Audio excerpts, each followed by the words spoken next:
Nós vamos iniciar a aula de hoje com o artigo 7º do CDC, verificando aí o que seria o diálogo das fontes. Vejamos, quando nós falamos em interação com outras normas, nós vamos utilizar o artigo 7º como base.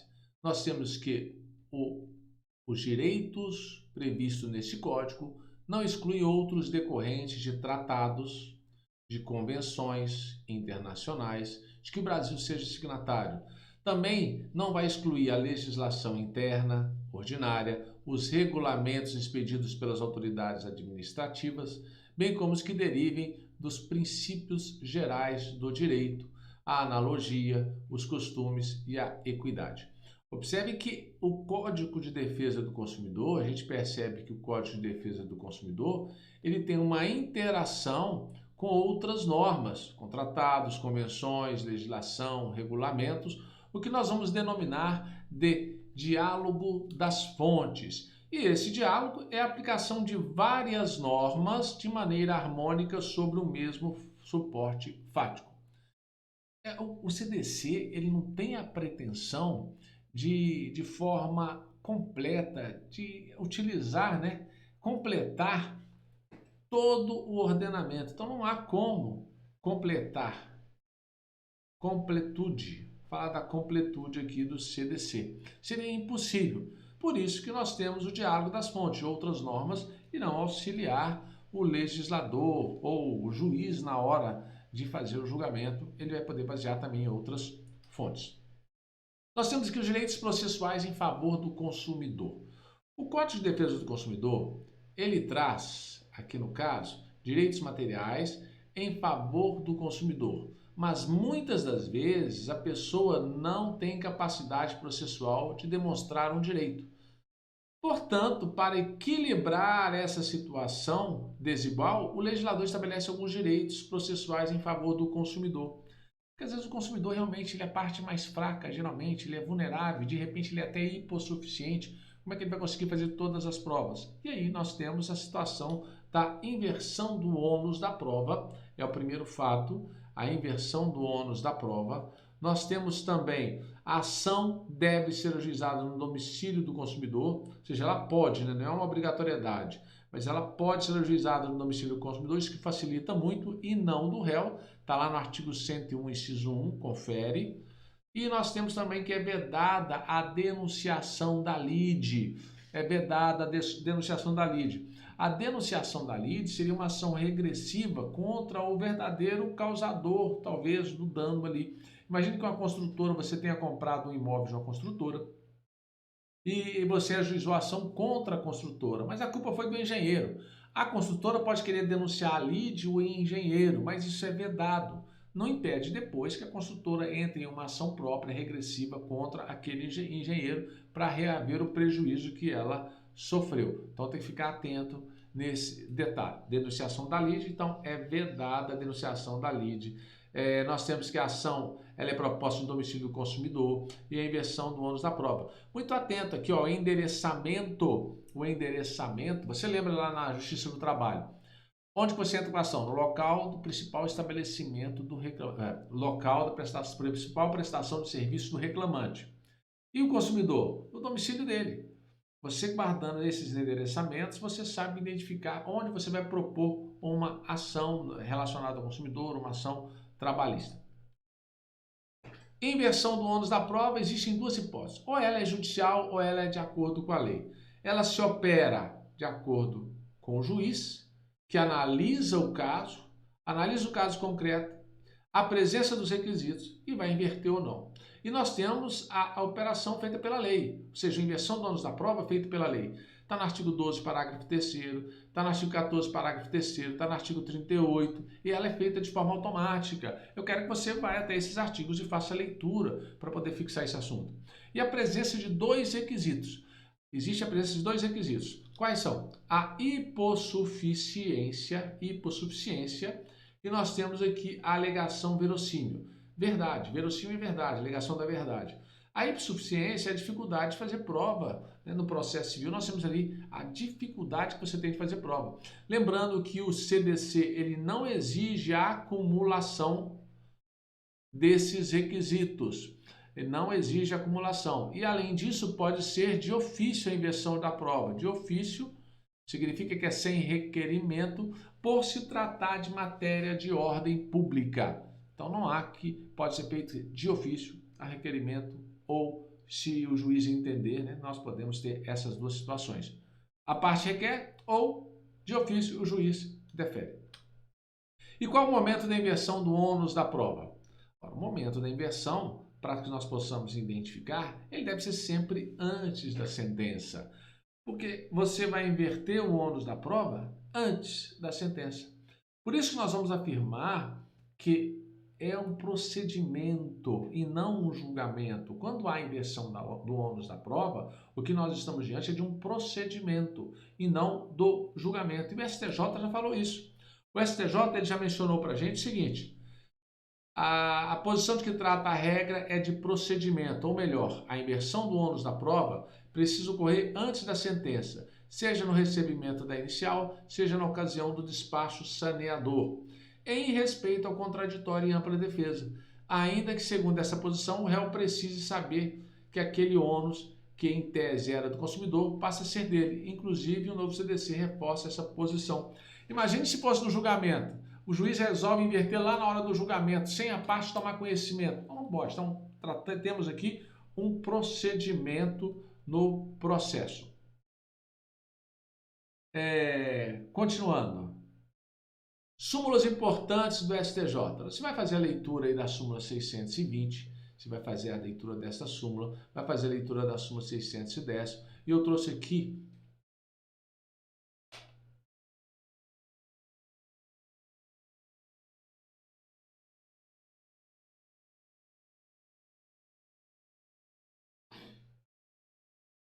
eu tive que voltar o vídeo aqui, porque o slide pulou lá para frente, então eu voltei o vídeo para que a gente possa acompanhar. Então, continuando, que nós estávamos falando sobre a inversão do ônus da prova, falamos que o STJ disse que é um procedimento, e agora nós vamos falar dos danos morais. O STJ, ele não sabe, tem hora que ele fala que é uma dor, tem hora que ele fala que é uma violação do direito da personalidade. Então, nós temos dois posicionamentos lá no STJ tratando sobre os danos morais. A previsão lá no artigo 6º vai estar o inciso 6º vai estar o dano moral. O STJ aqui fala que não tem posição definida acerca do dano moral. Então nós temos duas correntes principais. A primeira que seria uma dor. Afeta substancialmente o estado anímico. O estado anímico diz respeito à alma, relacionado com a parte imaterial do homem.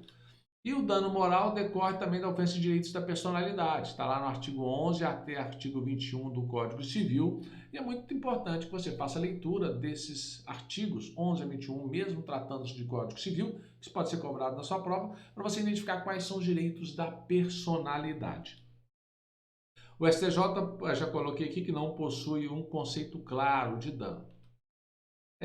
Quando nós falamos em danos morais, se você entra com ação pedindo a modificação do valor indenizatório lá no STJ, ele entende que não há que se falar em modificação, porque só se for um valor muito irrisório ou absurdo para ter uma modificação. Temos também a citação do dano in répcia, inscrições indevidas no SPC, por exemplo, dano que decorre da própria coisa, dano in répcia decorre da própria coisa. O STJ afasta a discussão da dor e dá a entender que o dano moral aqui decorre da ofensa dos direitos da personalidade. O simples fato de ter escrito o nome de uma pessoa no SPC geraria aí danos morais. Temos aqui a teoria do desvio produtivo, que não é muito aceita pelo STJ. É aquela perda do tempo, Perda do tempo do consumidor. Imagine você na fila do banco esperando 1 hora, 2 horas para ser atendido. Você entra com a ação pedindo a reparação de danos morais pela perda do tempo produtivo. Alguns juízes dão, mas quando chega lá no STJ, a tendência dele é não dar essa perda, esse desvio de tempo produtivo. Acumulação de dano moral e material, súmula 37. É possível acumulação de dano moral com dano material. Acumulação de dano estético com dano moral, súmula 387. É possível também. Contrato de seguro por danos pessoais, você tem que saber que isso aqui já compreende os danos morais. Então eu tenho contrato de seguro, deu danos pessoais, já está incluso ali os danos morais. Onde está previsto isso? Súmula 402 do STJ. A antecipação de cheque. Você apresenta um cheque antecipadamente, que era pós-datado, dano moral, dá dano moral, súmula 370. Anotação irregular em cadastro de proteção ao crédito. Aqui tem uma observação. Se você anota indevidamente, cabe dano moral. Agora vamos imaginar que você lançou indevidamente, mas o nome da pessoa que você lançou indevidamente é uma pessoa que já tem um nome sujo. Já existe débitos passados dela, já tem um nome sujo. Nesse caso, o STJ entende que não há danos morais, mesmo que você lance irregularmente, mas que é devido ao cancelamento dessa anotação. Então, nós temos aqui, da anotação irregular de cadastro de proteção de crédito, não cabe indenização por dano moral, quando preexistente legítima inscrição, ressalvado o direito ao cancelamento. Então, se já existe legítima inscrição, não é devido apenas o cancelamento. Onde está isso? Súmula 385, súmula 385 do STJ. E relação de consumo, então, que nós já vimos, nós fazemos aqui um esqueminha rapidinho só para relembrar. Espero que você esteja anotando, esteja gostando dessas aulas, porque você vai acertar as duas questões. Se fizer tudo que eu estou mandando, fazendo as leituras das súmulas, dos artigos, para poder fixar o assunto. Então, nós temos aplicação do conceitos, né? Aplicações aqui nós temos relações de consumos, nós tratamos de consumidor, consumidor por equiparação, falamos de fornecedor, produto e serviço.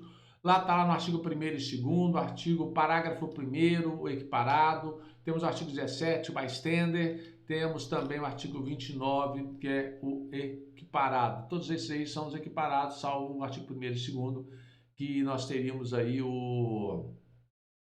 como é que chama? O consumidor mesmo nato, né? Por assim dizendo. Conceito de fornecedor. Artigo 3º, também nós falamos sobre o conceito de fornecedor. É um conceito amplo que nós trouxemos. A atividade tem que ser remunerada. Lembre-se que não quer dizer que tem que ser lucrativa. De repente ele está tendo prejuízo, mas tem que ser remunerada a atividade. A remuneração ela pode ser direta ou indireta. Lembra, você está no estacionamento de um shopping, de um supermercado, gratuitamente, não está sendo remunerado diretamente, mas indiretamente. Vai haver ali o CDC. Habitualidade, profissionalidade, a venda, por exemplo, esporádica de um produto não caracteriza o indivíduo como fornecedor. Então não se esqueça, a remuneração ela pode ser direta ou indireta, e aqui nós temos a questão da gratuidade, e como exemplo eu dei estacionamento. Outro exemplo, você compra um carro e ganha um notebook. Esse notebook você ganhou gratuitamente, porque é por causa da compra do carro. Se esse notebook der problema, você pode utilizar do Código de Defesa do Consumidor para buscar os seus direitos, mesmo ele tendo sido dado gratuitamente, porque na verdade não foi gratuito. Houve aí uma remuneração indireta. De graça, é difícil ter alguma coisa de graça. Súmulas importantes do STJ. E aí você tem que fazer a leitura dela. Mas vou relembrar para vocês. A súmula 297, ela vai falar que aplica-se o CDC às instituições financeiras. A súmula 563 vai falar que aplica-se o Código de Defesa do Consumidor à previdência complementar. Agora, aquelas fechadas, não. As fechadas, não. Aquelas que são de órgãos públicos, por exemplo. A 602 vai falar que é aplicável o Código de Defesa do Consumidor aos empreendimentos habitacionais promovidos. Então, nós temos aqui empreendimentos habitacionais promovidos por cooperativas. Nós temos aí cooperativas, sociedades cooperativas, né? Sociedades cooperativas. E a súmula 608 vai falar que aos contratos de plano de saúde aplica-se saúde, salvo salvo aqueles que são administrados por entidades de autogestão. Autogestão.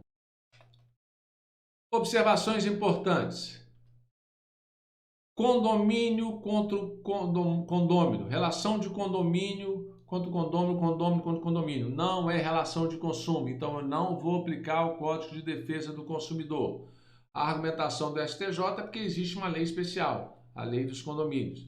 Relação entre locador e locatário. Não há relação de consumo, eu não aplico o Código de Defesa do Consumidor. Escritório de advocacia e cliente, não pode ser aplicado CDC, porque existe uma lei especial. Camelô já pode. Camelô pode ser fornecedor. Lembre-se que o camelô, na verdade, ele é um empresário. O empresário é todo aquele que exerce profissionalmente atividade econômica organizada para a produção e circulação de bens ou de serviços. No conceito de empresário, não tem que eles têm que estar registrados. É lógico que o registro nos órgãos competentes é uma obrigatoriedade. Mas o camelô, ele é um empresário, ele é fornecedor, sim, ele pode ser considerado fornecedor e você utilizar como consumidor o CDC.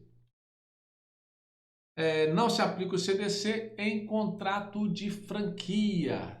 Não se aplica o CDC em contrato de franquia. Você compra a franquia do Boticário. Você não pode, você, o dono do Boticário, utilizar o CDC para questionar lá com o próprio Boticário. Aqui você é uma franquia. Então, contrato de franquia não se aplica o Código de Defesa do Consumidor. Na próxima aula nós iremos trazer outros temas, mas agora vamos falar aqui sobre o fornecedor aparente. Informativo 642. O fornecedor aparente é aquele que utiliza marca internacionalmente reconhecida. Ainda que ele não tenha nenhuma responsabilidade, não tenha sido fabricante direto do produto defeituoso, ele vai responder solidariamente. Esse foi um caso que aconteceu com a Toshiba Informática.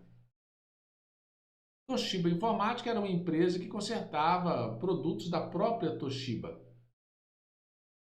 E o consumidor ajuizou uma ação contra a Toshiba Informática e contra a fábrica.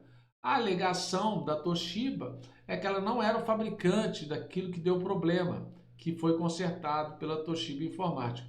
Mas mesmo assim o STJ entendeu que nós tínhamos aqui o fornecedor aparente. Nós temos o consumidor equiparado e aqui nós tivemos o fornecedor aparente.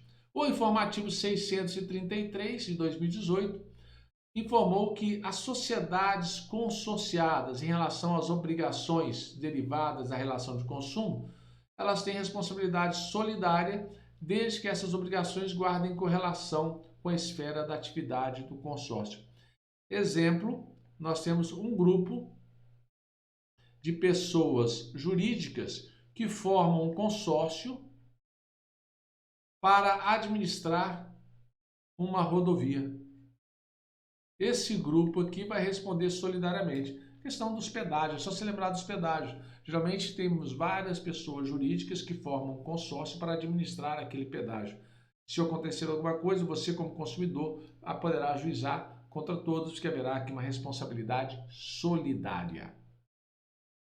E na próxima aula, não vou dar seguimento agora, porque nós já passou bastante tempo, eu gosto de fazer os vídeos curtos para que você possa assimilar bastante o conteúdo. Nós vamos tratar sobre decadência, prescrição, alguns prazos, que aí você tem que memorizar que é batata. Geralmente, quando cobre sem prova, eles vão cobrar prazo. Espero que tenha gostado, espero que esteja acompanhando todo o conteúdo, espero que esteja anotando, fazendo quadro, mapas mentais, colocando na parede para memorizar. São duas questões que merecem a sua atenção. Até a próxima aula e um grande abraço.